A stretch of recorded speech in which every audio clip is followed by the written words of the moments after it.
Good evening, you're welcome. Tonight at 9. Man in his 40s is jailed for 17 and a half years for the rape and sexual assault of 4 of his daughters. Gardaí search bogland in North County Dublin as part of investigation into disappearance and murder of a couple last seen 9 years ago. UN warns of alarming rise in death toll after Israeli strikes on Lebanon as more rock the capital, Beirut. A jockey in the making. And rising to the challenge on the campaign trail as parties trade blows over law and order and justice portfolio.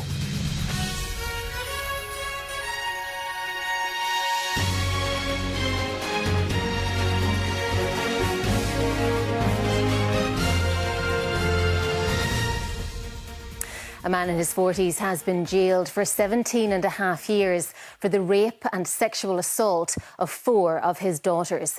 The Central Criminal Court in Cork heard that the offences occurred over a period of almost 16 years between 2005 and 2021, when the man's daughters were children. He cannot be identified to protect the identity of his victims.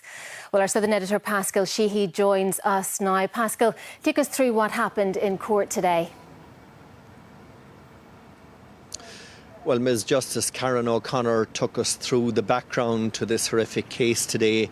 Abuse that occurred within a family over more than a decade and a half. Most of the offences were sexual assaults, but they also include counts of rape, oral rape and attempted rape. Most disturbingly of all, perhaps, we learned that at one stage in 2012, one of the man's daughters confirmed details of the abuse. At that stage, TUSLA got involved. That's the Child and Family Agency. But the man made threats to harm himself, which the young girl overheard. She withdrew her complaint, and then she was forced to apologise to her father, her abuser. The abuse then resumed against her and her 3 sisters and continued after that for another 9 years.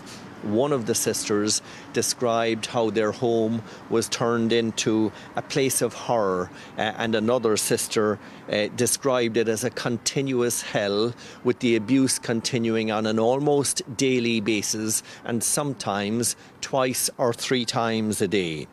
The abuse came to TUSLA's attention again in 2021, and this time it was referred to Gardaí and it was investigated by a protective services unit at a Garda division in County Cork. The man was arrested, questioned and charged, and ultimately he pleaded guilty. This afternoon, Ms. Justice Karen O'Connor sentenced the man to a total of 17 and a half years in jail. The judge said the sisters struck her as incredible people who had shown enormous courage. Carla. Pascal Sheehy, thanks very much. Gardaí investigating the disappearance and murder of a couple 9 years ago have stood down a search of bogland in North County Dublin for the night. It will resume at first light. William Maughan and Anastasia Varslavane were reported missing in 2015. The case was upgraded to a murder investigation a year later. William Maughan and Anna Varslavane had been living together in Gormanston, County Meath since 2014, but planned to move in with Mr Maughan's parents in Tala at the time of their disappearance. Mr Maughan's mother and father, Helen and Joe, had begun making arrangements for their return. On Tuesday, 14th of April 2015, they arranged for Mr Maughan's mother to pick them up, but when they never showed up, she became worried and reported both as missing. A missing persons investigation was launched, and in September 2016, the case was upgraded to murder. 7 arrests were previously made, however no one has faced criminal charges in relation to the case. Today, over 9 years after the couple were first reported missing, Gardaí began searching a large area of bogland in Ring Commons, Balrottery East, North County Dublin. A digger and floodlights have been brought in, while a cadaver dog and a search team of around 30 personnel were also on site. Gardaí today also said that they hope with the passage of time, people will be in a position to come forward with new information. It's understood that initial searches today focused on an area of bogland at the back of this search site. The scene will be preserved overnight and the search will resume again tomorrow morning at first light, with the no-fly zone order in place in the vicinity of the search area for drones until Sunday. Mark O'Driscoll, RTE News, North County Dublin. The UN Office for the Coordination of Humanitarian Affairs in Lebanon says there's an alarming escalation in the human toll of Israeli airstrikes in densely populated areas across Lebanon. This evening, UNIFIL, the UN peacekeeping force, said an artillery shell had hit its headquarters in southern Lebanon. The shell did not detonate and there are no injuries among peacekeepers. Beirut's skyline indicates another day of intense Israeli bombardment. Up close, the sheer force of each strike, all the more pronounced. This was one of several attacks on the Lebanese capital, in an area where the Hezbollah-controlled southern suburbs meet other parts of the city, a more central target than Israel has hit previously. Airstrikes here have increased amid tentative talks of a truce. US-led diplomatic moves to find a resolution continue, as the UN warns of the rising Lebanese death toll from the conflict. But with the administration in Washington now in its final days, it's unclear how much real progress can be made. In Gaza, progress on peace appears to have stalled completely. This a strike on the Al-Mawazi refugee camp, a designated humanitarian zone where people have been told to go to find safety, proving yet again that there is no such thing as safety in Gaza, only war with, it seems, no end in sight. Fiona Mitchell, RTE News. Crime was one of the central issues of the general election campaign today, leading to sharp exchanges between Fianna Fáil and Fine Gael. Elsewhere, the other parties launched a range of policies on housing, health, tourism and public transport. Last November's Dublin riots mean crime and security were always likely to be highlighted in the election campaign. Fianna Fáil today announced plans to recruit 5,000 more Gardaí and for a zero-tolerance approach to crime. A political dust-up, though, is seemingly still allowed, the party taking a swing at Fine Gael by saying Fianna Fáil wants the justice portfolio. I think the questions that are arising in the Department of Justice over the past 14 years are growing in many respects. And so I'm not going to personalise it to Minister McEntee, but I do think there is a benefit to have the Department of Justice under new political control and direction, as it really needs a new energy within that department. The comment stung Fine Gael into a dig of its own, outgoing Justice Minister Helen McEntee accusing Fianna Fáil of stealing her ideas. There's probably women all over the country who will understand what it's like when men try to claim credit for their work. Ms McEntee responded at the launch of Fine Gael's own crime and security policy, which includes plans for 6,000 more Gardaí and Garda body cameras. At least one other rival party, though, still has concerns. In the last 5 years, the number of Gardaí has fallen every single year. Indeed, the Australian government is now recruiting more Irish Gardaí than the Irish government. A less politically bruising encounter today for other parties, including the Greens, which highlighted road safety, the Social Democrats on housing, and Labour, which outlined its health service plans. We want to roll out the scheme that we started and the one that has helped so many families afford GP care for their kids. It's something that no family should have to face, particularly in the cost of living crisis. People Before Profit Solidarity separately launching its plans for free public transport, while former MEP Mick Wallace confirmed he is the latest candidate seeking a seat in the next Dáil. Fia Crokiona, RTE News, Leinster House. 2 weeks out from polling day, our correspondents are on the campaign trail with the leaders of the three main parties. They sent us these reports.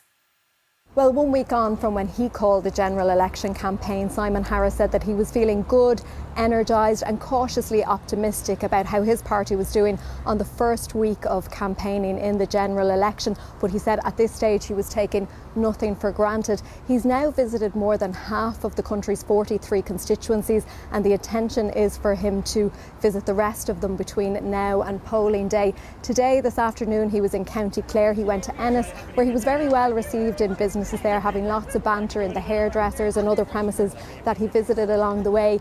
The issues of carers allowance, childcare and pensions came up on the streets there. And then he came to Kilrush in County Clare, where he also had a visit, and he was very well received there. He's campaigning and canvassing in Limerick tonight, then he goes on to Kerry and Cork tomorrow, and on Sunday Fine Gael will launch their general election manifesto. Mary Lou McDonald is currently on a tour of the Northwest. She visited Sligo, Leitrim and Mayo today. She kicked off things in Manorhamilton, visiting a cafe and using that as an opportunity to highlight the party's plans for a 9% VAT rate for the hospitality sector, excluding hotels. Now, at a press event there, she was asked why the party didn't include that in their pre-budget submission. Mary Lou McDonald explaining that they were waiting for the government to outline its budget so that Sinn Féin could get the full costings. And she said it would cost over €600 million to implement. Now, from there she was off to Sligo, where she did a walk through Sligo town, met with a number of small business owners who told her about the difficulties they are experiencing in operating small businesses. This evening then she came to Newport in County Mayo, where she attended an award ceremony for children from Fahy Rovers Soccer Club and got quite a warm reception, it has to be said. Tomorrow the party, Sinn Féin, will be focusing on childcare, and Mary Lou McDonald will be visiting Roscommon and Galway. This morning, Micheál Martin started his day by submitting his nomination papers in Cork City and then headed off to spend the day focusing on Cork Northwest and Cork Southwest. Now, these two constituencies are important ones for him. They're both three-seaters and there's a real battle on for the seats. So he started off by heading to Macroom this morning in the heart of Cork Northwest.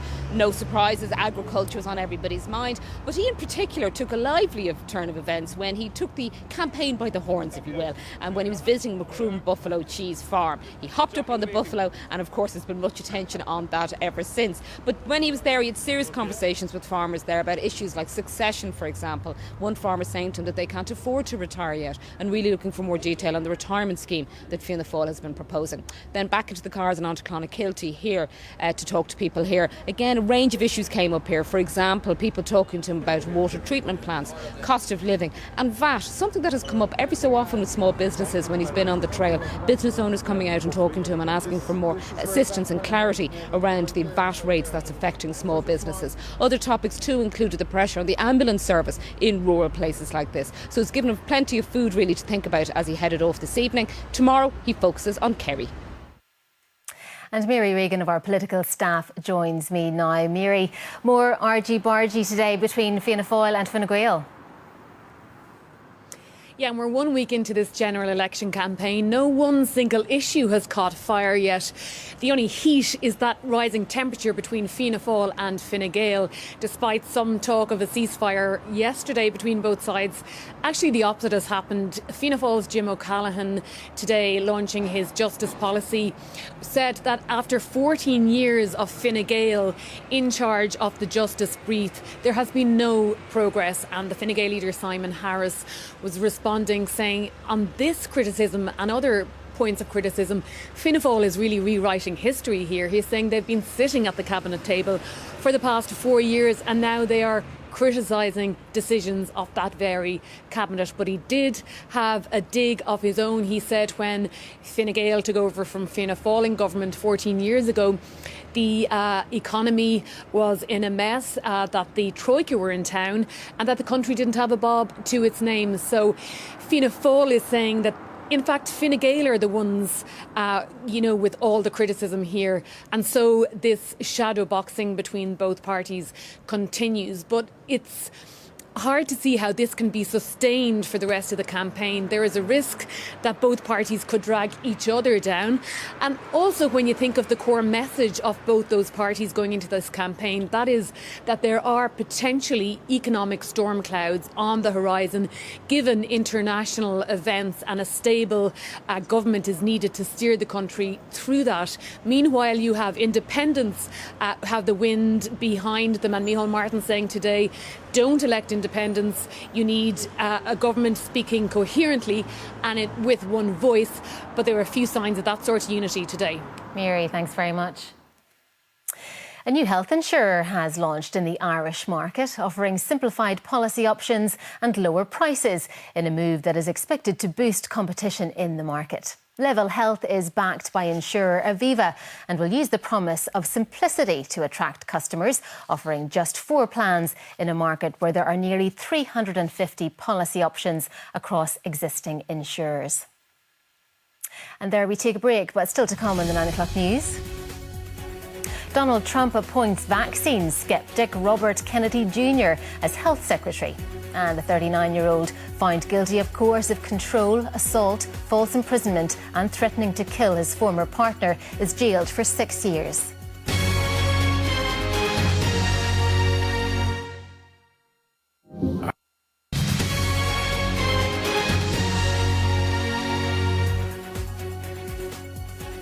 Welcome back. Health experts have reacted with shock and alarm to Donald Trump's nomination of Robert F. Kennedy as his pick for health secretary.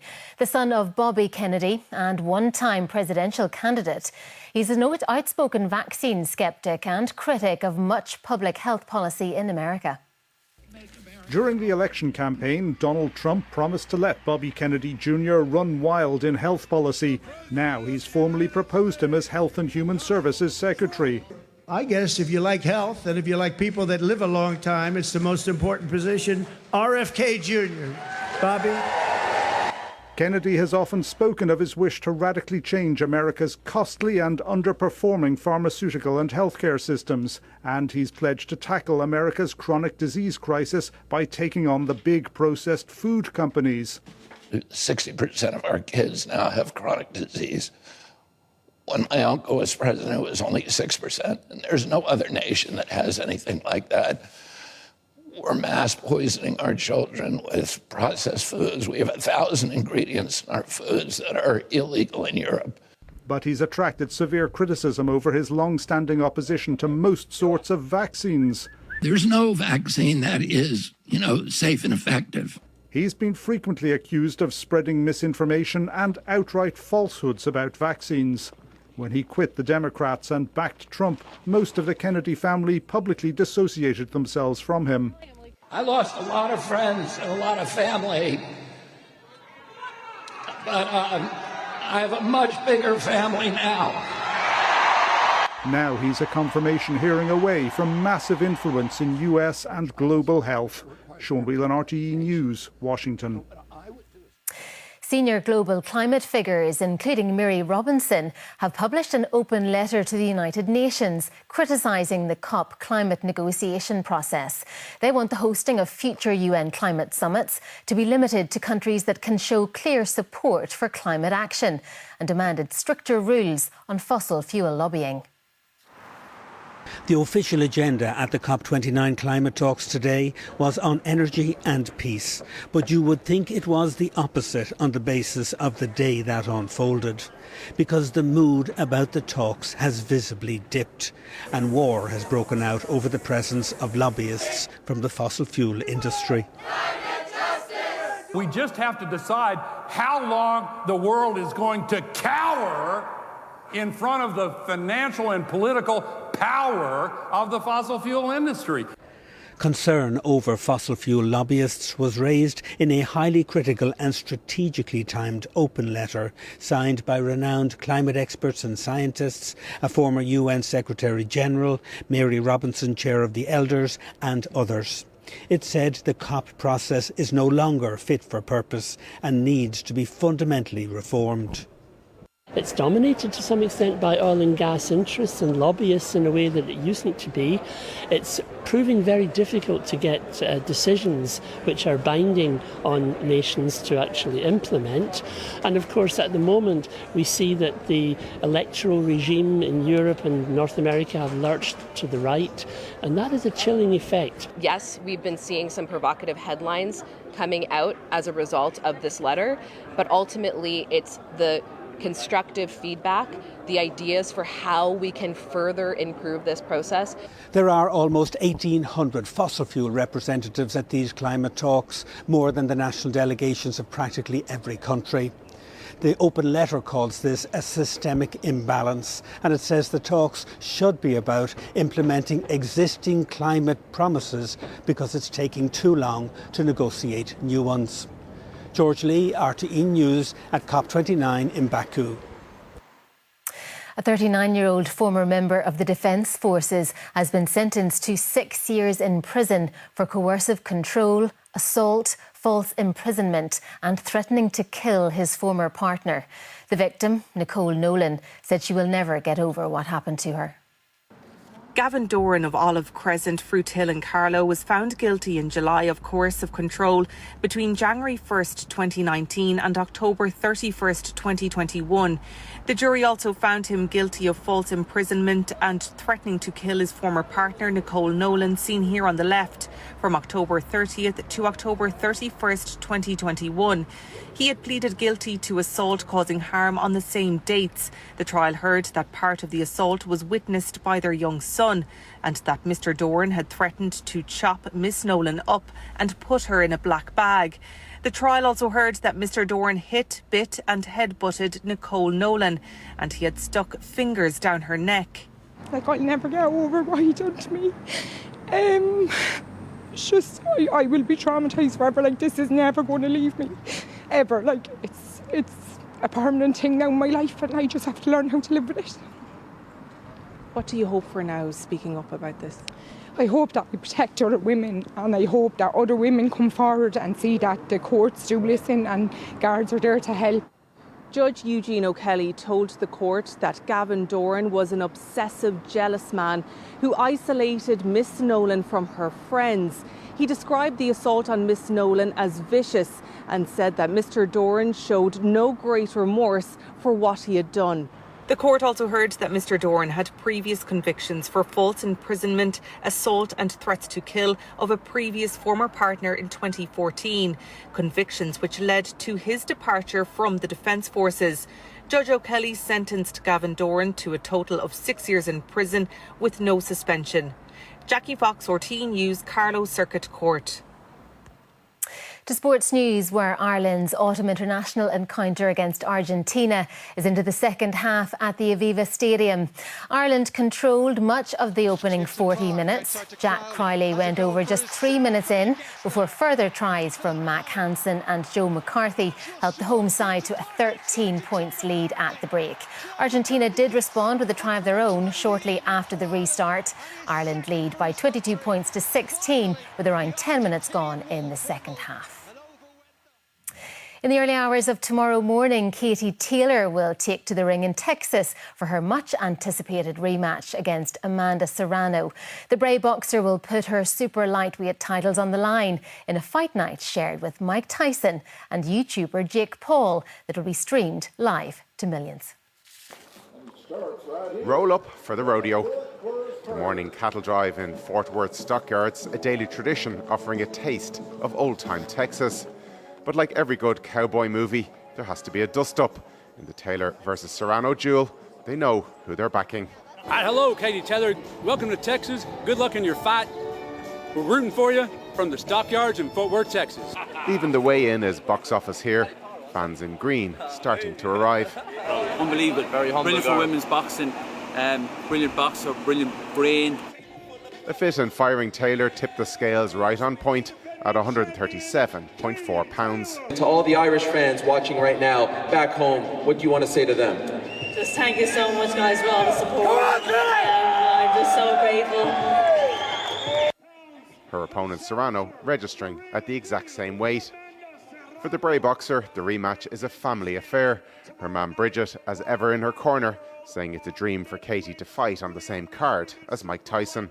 He's one of the old school fighters. I think she even kind of models her what she wears in the ring from him, just the plain colours. And I think she loves the old schoolness of the way he does things. And he's a legend.